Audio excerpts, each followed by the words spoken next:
नोरमा group, जो सोचता है वो करता है। आपके अपने सपनों का आशियाना। नमस्कार, आप देख रहे हैं भारत लाइव और मैं हूं शिवांगी आपके साथ। दोस्तों, पिछले कुछ समय से हम लगातार देश की राजनीति और खास तौर पर बिहार की राजनीति में क्या उठापटक चल रहा है, उस पर लगातार चर्चा कर रहे हैं। हर बदलते समीकरण, हर नए चेहरे और हर नई कैबिनेट की बिसात को हम खंगाल रहे हैं। लेकिन आज एक ऐसी चर्चा करना बेहद जरूरी हो गया है, जो सीधे उस पार्टी के वजूद और भविष्य से जुड़ी हुई है, जिसने सालों तक बिहार की सत्ता की धुरी तय की है। आज हम बात करने वाले हैं जेडीयू की। नीतीश कुमार जी के मुख्यमंत्री पद से हटने और दिल्ली में राज्यसभा सांसद बनने के बाद से पटना की सियासी गलियारों में एक ही सवाल गूंज रहा है कि नीतीश के बाद जेडीयू का नया बॉस कौन होगा। हालांकि कई नाम सामने आए, लेकिन आज स्थिति ऐसी है कि लोगों को ऐसा कोई चेहरा दिखाई नहीं दे रहा। तो आज हम इसी पर चर्चा करने वाले हैं बाबा के साथ। हमारे साथ बाबा मौजूद है। बाबा, आपका बहुत स्वागत है। धन्यवाद शिवांगी। बाबा, नीतीश कुमार के राज्यसभा जाने के बाद जेडीयू में नए बॉस या यूं कहे कि भविष्य की कमान को लेकर चर्चा शुरू हो गई है। कई लोग निशान के नाम को ले रहे थे, लेकिन ये भी सुनने में आया कि कुछ लोग उनके समर्थन में नहीं भी है। अब स्थिति क्या है जेडीयू का? कौन-कौन नाम रेस में है इस वक्त? देखिए शिवांगी, ये सिर्फ इसी बात से नहीं है कि जेडीयू का बॉस कौन होगा, इस बात को लेकर के भी है कि जो वर्तमान राजनीतिक परिस्थितियां बनी हैं, जी। उसमें कई संभावनाएं जन्म ले चुकी हैं। इन हम्म। संभावनाओं के साथ संतुलन बैठाने वाला कौन सा ऐसा व्यक्ति होगा जिसको जेडीयू का कमान दिया जाएगा? जी क्या जी। नीतीश कुमार आज भी, अभी भी इस बात के लिए या इसके लिए रेडी हैं, पूरी तरह से परिपक्व हैं, पूरी तरह से फिट हैं कि जो हर तरह के समस्याओं को अपने पक्ष में कर सकते हैं, जो पिछले कई वर्षों से, कई दशक से करते आ रहे हैं? हम्म। इन सभी बातों को लेकर के अब चर्चा का विषय इसलिए बन गया है ये कि नीतीश कुमार 21 तारीख को एक बड़ी बैठक करने वाले हैं और उस जी बैठक में कई संभावनाएं अचानक से जन्म लेने लगी हैं। संभावनाएं ये हैं कि पहला तो ये कि नीतीश कुमार के जगह पर या नीतीश कुमार ही क्या नया बॉस होंगे या फिर किसी नए को नया बॉस बनाएंगे। इस नए जी। बॉस के बनने में कई लोगों के नाम सामने आए, आपने भी कई लोगों का नाम रखा है कि इनके इनके नाम हैं, लेकिन इसमें सबसे ज्यादा अगर कोई परिपक्व या कहा जाए तो सबसे ज्यादा कारगर साबित हो रहा है तो वर्तमान समय में संजय झा आपको नजर आए होंगे। जी। संजय झा पूरी तरह से सामंजस्य बिठा रहे हैं। आपने देखा होगा कि निशांत के भी कोच के तरह वो काम कर रहे हैं और हम्म। नीतीश कुमार के अनुसार उनके बयान भी समय समय पर बदलते रहे हैं, चाहे वो भारतीय जनता पार्टी के यस मैन कहे जाते हों या जो भी कहे जाते हों, लेकिन जनता दल यूनाइटेड के भीतर उनकी एक अलग तरह की सक्रियता और अलग तरह की पहचान है। हो भी क्यों जी। ना, क्योंकि वो पार्टी के राष्ट्रीय कार्यकारी अध्यक्ष भी हैं। तो ऐसी स्थिति में उनकी जिम्मेवारियां बड़ी हैं। लेकिन एक शख्स और भी पर्दे के पीछे से है जो कि लगातार चर्चा में रहा है और इसको लेकर के कहा यह जाता है कि पार्टी के फोरम में जो भी फैसले होते हैं उसका अंतिम निर्णय जो है या उनके हिसाब से इन्फ्लुएंस होकर के वो फैसले लिए जाते हैं। लेकिन जी। इन सब के बीच में कई नाम सामने आए होंगे, जैसा कि आपने बताया कि निशांत को लेकर के कहा जा रहा था कि निशांत के बिना जदयू को चलाना मुश्किल होगा। यही हम्म। कारण है कि निशांत को आनंद फानन में पार्टी ज्वाइन कराया गया। जब नीतीश कुमार राज्यसभा जाने के लिए अपना फैसला कर चुके थे तो निशांत को आपने देखा होगा कि किस तरह से तेजी से उनको पार्टी ज्वाइन करा करके उनको जिम्मेवारी से बांधा गया। बिल्कुल। इसके अलावा जनता दल यूनाइटेड का कोर वोट जो है, लौकुश समीकरण वाला, अति पिछड़ा वाला, उस वोट बैंक को बनाए रखने के लिए नीतीश कुमार का विकल्प चाहिए था, नीतीश कुमार का चेहरा चाहिए था और वो चेहरा कहीं ना कहीं निशांत के रूप में लोग दिखाने के प्रयास कर रहे थे। जी। लेकिन संजय झा और ललन सिंह की जो राजनीतिक प्रकृति रही है, उसको अगर थोड़ा पीछे आप जाएं तो आपको सब कुछ समझ में आ जाएगा। अभी जो वर्तमान स्थिति बनी है उसमें भारतीय जनता पार्टी से सीधे सीधे आप लड़ाई नहीं ले सकते हैं। तो उस जी। लड़ाई को मैनेज करने के लिए और उस लड़ाई में सामंजस्य बिठाने के लिए ललन सिंह और संजय झा को का होना बहुत जरूरी है। लेकिन पार्टी को बचाने के लिए, पार्टी के जनाधार को बचाने के लिए और जो 85 सीटें जीत करके आए हैं नीतीश कुमार, उसको अपने पास बनाए रखने के लिए पार्टी के भीतर सामंजस्य भी जरूरी है। और जी। इस सामंजस्य को कौन बैठाएगा? मनीष वर्मा का नाम बहुत लंबे समय तक चला है कि मनीष वर्मा और निशांत कुमार को लेकर के नीतीश कुमार ने स्ट्रेटजी बनाई है कि ये दोनों मिलकर के पार्टी को सांगठनिक तौर पे और सरकारी तौर पे, दोनों तौर पे बेहतर बनाएंगे। लेकिन मनीष वर्मा का क्या स्थिति है आप सबको पता है। मनीष वर्मा को कई बार कहा गया राज्यसभा जाएंगे, कभी कहा गया कि एमएलसी बनाए जाएंगे, कभी कहा कि निशांत के साथ होंगे, लेकिन ये बिल्कुल। सब कुछ देखने को नहीं मिल रहा है। इसके पीछे भी कई कारण बताए जाते हैं। इंटरनल जानकारी तो यहाँ तक है कि मनीष वर्मा को जैसे आरसीपी सिंह को दूध की मक्खी की तरह बाहर निकालने के लिए मजबूर होना पड़ा, उसी तरह से मनीष वर्मा को भी साइड करके रखा हुआ है। नीतीश कुमार तो चाहते हैं, लेकिन नीतीश कुमार के चाहने से नहीं हो रहा है। कुछ लोग हैं जो मनीष वर्मा को किनारे हाशिए पर रखने का प्रयास किए हुए हैं और उसमें सफल भी रहे हैं। जी। इसके साथ साथ अभी आपने हाल फिलहाल में चर्चा सुना होगा कि आरसीपी सिंह की एंट्री की बात की जा रही थी। ये भी कहा जा रहा था कि लगातार नीतीश कुमार जो हैं वो आरसीपी से बात करना भी चाह रहे हैं। कई लोगों ने नीतीश कुमार को, कई वीडियो वायरल आपने देखा होगा हुए हैं, जिसमें नीतीश कुमार के सामने लोग जाकर के आग्रह कर रहे हैं, अनुनय विनय कर रहे हैं कि आरसीपी सिंह से बात किया जाए, उनको फिर से पार्टी में लाया जाए। वही है जो पार्टी को फिर से रिवाइवल कर सकते हैं। लेकिन इन सबके बीच में जिस तरह से वर्तमान स्थिति बनी है और बिहार की राजनीति में इन दिनों सुविधा की राजनीति और उनके अनुसार बयान जो है, उन बयानों के पहाड़ खड़े किए जा रहे हैं, वो इस बात की तरफ कहीं ना कहीं इशारा कर रहा है कि जनता दल यूनाइटेड के भीतर दोहरी राजनीति चल रही है और इस राजनीति के शीर्ष पर कई नेता सामने नजर आ रहे हैं। एक तरफ आपने देखा होगा कि जब भी कोई बात होती है तो राजीव रंजन सिंह उर्फ ललन सिंह जो है, वो ललन सिंह सामने आ जाते हैं और ललन सिंह के बयान सुनने के बाद आपको अंदाजा लग गया होगा, ये वही ललन सिंह है जिनको लेकर के कहा यह जाता है कि ये पार्टी में अपने वर्चस्व को बनाए रखने के लिए किसी का भी कहा जाए तो कुर्बानी दे सकते हैं। इस तरह की कई बातें और कई चीजें सामने नजर आ रही है, जिसमें आरसीपी सिंह, आपको याद होगा उत्तर प्रदेश चुनाव के बाद आरसीपी सिंह को जो हाशिए पर रखा गया और सबसे पहला बयान ललन सिंह का ही आया था कि उत्तर प्रदेश मामले में आरसीपी सिंह को फैसला लेना है, उनको अधिकृत किया था पार्टी ने, जबकि उस समय आरसीपी सिंह जो है पार्टी के राष्ट्रीय अध्यक्ष भी हुआ करते थे। और धीरे धीरे करके उनकी क्या स्थिति हुई, आपने देखा कि वो पार्टी से ही बाहर हो गए। उसके बाद नंबर आया उपेंद्र कुशवाहा का, जिनकी पार्टी का विलय करा लिया गया, राष्ट्रीय लोक मोर्चा का विलय कर लिया गया और विलय के बाद धीरे धीरे उनका अस्तित्व ही समाप्त हो गया। उनके लोगों को भी पार्टी में शामिल करा लिया गया जदयू में और 2 साल के भीतर उनको पार्टी फिर से छोड़ना पड़ा, अपनी नई पार्टी बनानी पड़ी। यानी वो भी कहीं ना कहीं आरएलएसपी का विलय करा करके फंस गए थे। यानी 2 नेताओं का तो कहीं ना कहीं कैरियर जो है, जो नीतीश कुमार का विकल्प बन सकते थे, वो समाप्त हो गया। अब जो संभावनाएं हैं, उपेंद्र कुशवाहा एक बार फिर से उस स्थिति में है जिस स्थिति में कहा यह जा रहा है कि नीतीश कुमार के शरण में आ सकते हैं, नीतीश कुमार के साथ वो अपना टाई अप बना सकते हैं। इससे नीतीश कुमार और उपेंद्र कुशवाहा दोनों मजबूत रहेंगे। लेकिन ये होगा कैसे?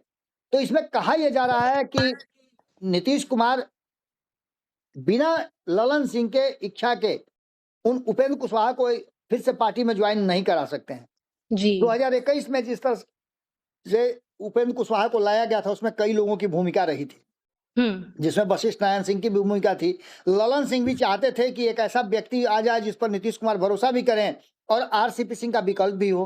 अब जो वर्तमान स्थिति बनी है उसमें ललन सिंह और संजय झा, ये 2 बड़े चेहरे हैं जो कहीं ना कहीं आपने देखा होगा कि जनता दल यूनाइटेड के इस समय बैकबोन है और इस बैकबोन के साथ ही भारतीय जनता पार्टी के साथ सामंजस्य बिठा करके चलने के लिए कहीं ना कहीं नीतीश कुमार की रणनीति और राजनीति चल रही है। नीतीश कुमार ने भले ही मुख्यमंत्री की कुर्सी छोड़ दी हो, लेकिन आज भी नीतीश कुमार की जो टीम है या नीतीश कुमार की पार्टी है, वो भारतीय जनता पार्टी के साथ कदम से कदम बराबरी में खड़ी है। तो उसके पीछे का कारण ये दोनों आदमी हैं, संजय झा और ललन सिंह, एक दिल्ली में और एक बिहार में मैनेज कर रहे हैं।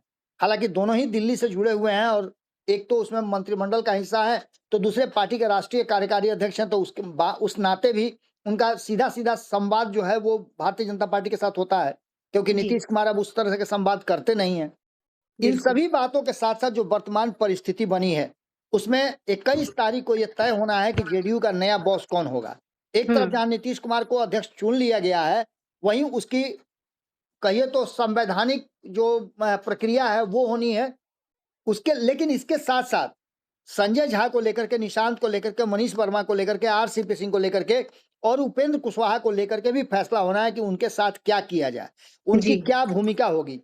लेकिन इन सारी भूमिकाओं में एक बार फिर से ये लग रहा है कि जो दिन 2022 में अचानक से आपने देखा होगा कि 2022 में ललन सिंह के हाथ में पार्टी का कमान दे दिया गया था और फिर ललन सिंह के हाथ से पार्टी का कमान ले भी लिया गया था। दोनों ही परिस्थिति हुई थी और ये भी लंबा उनका पूरा कार्यकाल नहीं हो पाया था। तो ऐसी स्थिति में क्या एक बार फिर से ललन सिंह के हाथ में पार्टी का कमान पार्टी फोरम में आकर के दिया जाएगा और इस पूरे ड्रामे का पटाक्षेप जो है वो 21 तारीख को होगा। यानी जी सीधे तौर पे देखा जाए तो जनता दल यूनाइटेड के भीतर जो जो कुछ भी चल रहा है उसका सीधा सीधा असर एनडीए गठबंधन पर भी पड़ेगा, भारतीय जनता पार्टी पर भी पड़ेगा और इसके साथ साथ देश की और बिहार की राजनीति पर भी पड़ना कहा जा रहा है कि निश्चित रूप से पड़ेगा उस पर भी, क्योंकि जी नीतीश कुमार के फैसले पर ये पूरा वर्तमान जो है वो निर्भर करता है और नीतीश कुमार जैसे ही फैसला लेते हैं तो राजनीतिक उथल पुथल होता है। एक बार फिर से 21 तारीख को नीतीश कुमार क्या फैसला लेंगे अभी तक कोई कहने के लिए तैयार नहीं है, न किसी को पता है, क्योंकि नीतीश जी कुमार फैसला लेते हैं तो त्वरित फैसला लेते हैं और उनके फैसले में दूसरा कोई शामिल नहीं होता है। लेकिन हाँ, बिल्कुल ये तो तय मान के चलिए कि वर्तमान परिस्थिति में जो भी फैसला नीतीश कुमार करेंगे उसका दूरगामी असर भी होगा और वहां से एक नई राजनीतिक दिशा और दशा तय होगी। जी बाबा, जेडीयू की सबसे बड़ी ताकत हमेशा से उसका खास सामाजिक समीकरण पिछड़ा और अति पिछड़ा वोट बैंक रहा है। अब जब पार्टी एक नए दौर और सांगठनिक बदलाव से गुजर रही है, तो इस पर विपक्ष के पास कहीं ना कहीं एक मौका है, तो वो उस मौके को किस तरह से देख रहा है? क्या विपक्ष इस संक्रमण काल का फायदा उठाकर उन जमीनी सामाजिक वर्गों में अपनी पैठ मजबूत करने की कोशिश करेगा, या फिर कर रहा है जो पारंपरिक रूप से जेडीयू के साथ है? आखिर विपक्ष क्या रणनीति अपना रहा है इस पर?